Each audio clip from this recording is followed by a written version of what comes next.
উন্নত বিশ্বের মতো ঢাকায় চালু হয়েছে এআই ক্যামেরা সিস্টেম। ট্রাফিক আইন লঙ্ঘন শনাক্ত হবে সহজেই। ট্রাফিক ব্যবস্থার উন্নতির তাগিদ পরিবহন বিশেষজ্ঞদের।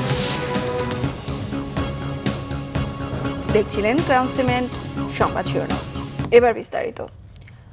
উন্নত বিশ্বের মতো রাজধানী ঢাকায় চালু করা হয়েছে এআই বা কৃত্রিম বুদ্ধিমত্তা ক্যামেরা সিস্টেম, যা দিয়ে সহজেই ট্রাফিক আইন লঙ্ঘন শনাক্ত করা সম্ভব। ট্রাফিক ব্যবস্থাপনায় এমন উদ্যোগ সড়কে শৃঙ্খলা ফেরাতে কার্যকর ভূমিকা রাখবে বলে মনে করেন পরিবহন সংশ্লিষ্টরা। তবে তাদের মতে ট্রাফিক ব্যবস্থার উন্নতি ঘটাতে না পারলে শতভাগ সুফল মিলবে না। এদিকে এমন উদ্যোগকে ইতিবাচক বলছেন চালকরা। আরও জানাচ্ছেন ফজলে রাব্বি।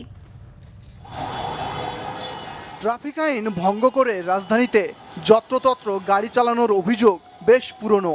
তবে এবার ট্রাফিক ব্যবস্থার উন্নয়নে এআই ক্যামেরা প্রযুক্তির এক ব্যতিক্রমী উদ্যোগ গ্রহণ করেছে ঢাকা মহানগর ট্রাফিক পুলিশ। সম্প্রতি রাজধানীর গুলশান, জাহাঙ্গীর গেট থেকে শুরু করে বাংলা মোটর পর্যন্ত কয়েকটি সিগন্যালে চালু করা হয়েছে কৃত্রিম বুদ্ধিমত্তা সম্পন্ন এই ক্যামেরা, যা দিয়ে সহজেই উল্টো পথের যান চলাচল, অবৈধ পার্কিং, সিগন্যাল অমান্যকারী এবং ফিটনেসবিহীন যানবাহনকে শনাক্ত করা সম্ভব। ফলে এখন থেকে কেউ ট্রাফিক আইন অমান্য করলে এই প্রযুক্তির সাহায্যে স্বয়ংক্রিয়ভাবে মামলার নথি পৌঁছে যাবে যানবাহনের মালিকের কাছে। এখানে আমাদের এআই প্রযুক্তি, এটার ব্যাকএন্ডে আমাদের একটা সিস্টেম কাজ করছে এবং সিস্টেম আপনার 4 থেকে 5 ধরনের ভায়োলেশন আমরা তাকে লজিক দিয়ে দিয়েছি। এই লজিকের আওতায় সে কাজ করছে। এর মধ্যে প্রধান জিনিস হচ্ছে, যদি আপনি রেড সিগন্যালটা ভায়োলেট করেন, আপনি যত্রতত্র গাড়ি থামান এবং যত্রতত্র যদি প্যাসেঞ্জার ওঠানামা করেন বা লেনটা যদি বন্ধ করে দেন, এই কয়টা জিনিস নিয়ে আমরা কাজ করছি। এদিকে ট্রাফিক ব্যবস্থায় সরকারের এমন উদ্যোগকে ইতিবাচক হিসেবে দেখছেন চালকরা। এই যে উদ্যোগ, আসলে এটা অনেক ভালো একটা উদ্যোগ। এই প্রযুক্তি ব্যবহার হলে আমি সন্তুষ্ট, কারণ আমি নিয়ম মেনে গাড়ি চালাই। যেহেতু এখানে অটোমেটিক সিগন্যাল চালু হয়েছে, সেই ক্ষেত্রে অটোমেটিক মামলাটা দরকার ছিল। ট্রাফিক ব্যবস্থার উন্নয়নে এআই প্রযুক্তির শতভাগ সুফল পেতে হলে যানবাহনের তথ্য হালনাগাদ, এমনকি লেন নির্দিষ্টকরণের ওপর জোর দিচ্ছেন গণপরিবহন বিশেষজ্ঞরা। ঢাকা শহরে বিশেষ করে এখন বৈধ যানবাহনের চেয়ে অবৈধ যানবাহন বেশি। তাদের কোনো নাম্বার প্লেট নাই এবং তাদের বেপরোয়া পরিচালনার জন্য অনেক সময় বৈধ যানবাহনের যারা মালিক আছে তারা কিন্তু সড়কে অনেক সময় বিপদে পড়ে যাচ্ছে। হুটহাট করে তাদের লেন পরিবর্তন বা হঠাৎ করে ব্রেক করছে যাত্রী ধরার জন্য, তখন অনেক সময় বৈধ যানবাহনের যিনি চালক আছেন তাকে বাধ্য হয়ে কিন্তু কিছুটা নিয়ম ভঙ্গই করতে হচ্ছে আমি বলবো। তো সেখানে এআই তো আসলে এই পরিস্থিতি সে কিন্তু জাজ করতে পারবে না। দেখা যাবে বৈধ যানবাহনের নাম্বার প্লেট কিন্তু রিড হয়ে যাবে, তার লেন্সে ধরা পড়বে এবং স্বয়ংক্রিয়ভাবে মামলাটা চলে যাবে। ছোট ছোট যানবাহনগুলোকে মহাসড়ক থেকে সরাতে না পারলে ট্রাফিক ব্যবস্থার উন্নতি সম্ভব নয় বলে মনে করেন এই পরিবহন বিশেষজ্ঞ। ফ্লাড গেট আমরা ওপেন করে দিয়েছি, বন্যার পানির মতো অটোরিকশা নেমে গেছে।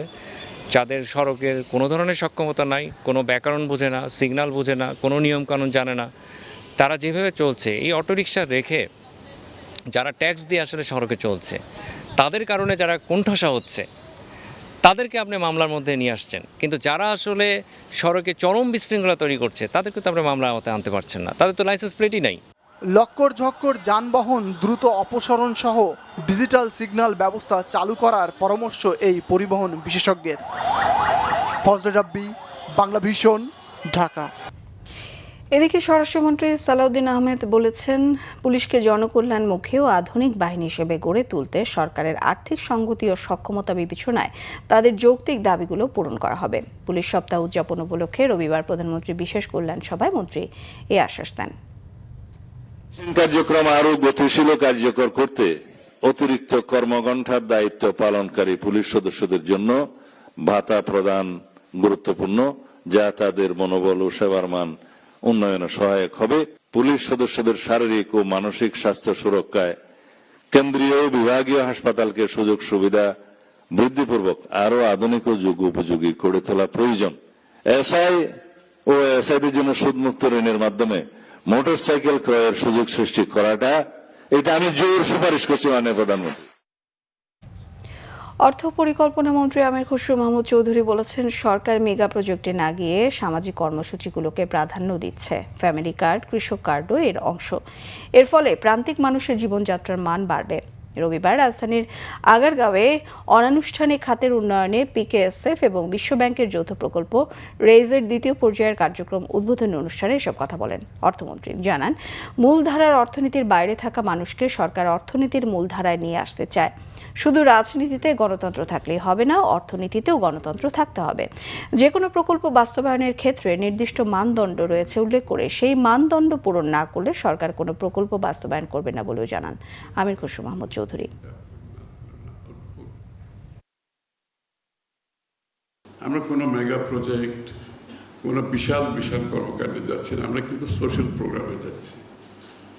আমরা কিন্তু এই যে বিগত দিনের বিভিন্ন অলিগার্কিক এবং পৃষ্ঠপোষকতার অর্থনীতির কারণে সাধারণ মানুষ দেশের অর্থনীতিতে অংশগ্রহণ থেকে বাইরে থেকে গেছে। যে স্বপ্ন আমরা দেখছি যে বাংলাদেশের স্টোরি বিশ্বে নিয়ে যেতে পারবো, সেটা সবাই মিলে করতে হবে। কোনো রাজনৈতিক দলের বিষয় না, সরকারের বিষয় না। এটা হচ্ছে ডেমোক্রেসি যেরকম participatory, economy has to be participatory. সকলকে ইনভলভ করতে হবে, সকলকে এটার সুফল পেতে হবে। এই ছিল এখনকার মতো। পরের সংবাদ সকাল 11টায় দেখার আমন্ত্রণ রইল। এছাড়া বাংলাভিশন সংবাদ ও সংবাদ সংশ্লিষ্ট অনুষ্ঠান দেখতে ভিজিট করুন www.bbnews24.com ও facebook.com/banglavishnnews। সাবস্ক্রাইব করুন youtube.com/banglavishnnews। সঙ্গে থাকায় ধন্যবাদ সবাইকে।